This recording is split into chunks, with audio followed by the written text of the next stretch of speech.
आज भारत की महान स्वतंत्रता सेनानी और Nightingale of India Sarojini Naidu की पुण्यतिथि है। सरोजिनी नायडू एक मशहूर कवयित्री, स्वतंत्रता सेनानी और अपने दौर की महान वक्ता भी थी। आइए जानते हैं उनके जीवन से जुड़ी कुछ खास बातें। जीवन परिचय।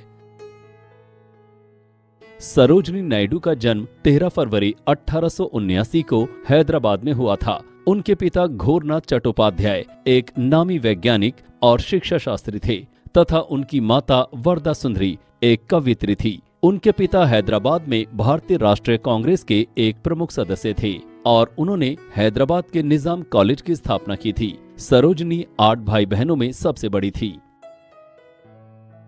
शिक्षा। सरोजिनी नायडू की बचपन से ही कविताओं में बहुत रुचि थी। 12 साल की उम्र में ही उन्होंने 10वीं की परीक्षा पास कर ली थी। उन्हें हैदराबाद के निजाम ने विदेश में पढ़ने के लिए छात्रवृत्ति दी और उन्होंने किंग कॉलेज लंदन में दाखिला लिया। लंदन में पढ़ाई के साथ साथ कविताएं भी लिखती रही। गोल्डन थ्रेशोल्ड उनका पहला कविता संग्रह था। व्यक्तिगत जीवन।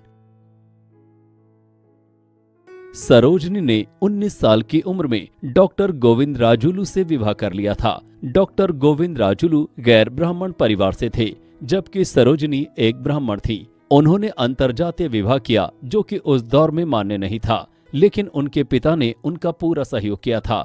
उनका वैवाहिक जीवन सुख में रहा और उनके 4 बच्चे भी हुए, जयसूर्या, पदमज, रणधीर और लीलामणि। क्यों मिली भारत कोकिला की उपाधि? उन्होंने देश की स्वतंत्रता के लिए भारतीय राष्ट्रीय आंदोलन में सक्रिय रूप से भाग लिया था। गांधी जी ने उनके भाषणों और प्रतिभा से प्रभावित होकर उन्हें भारत कोकिला की उपाधि दी थी। भारत की पहली राज्यपाल।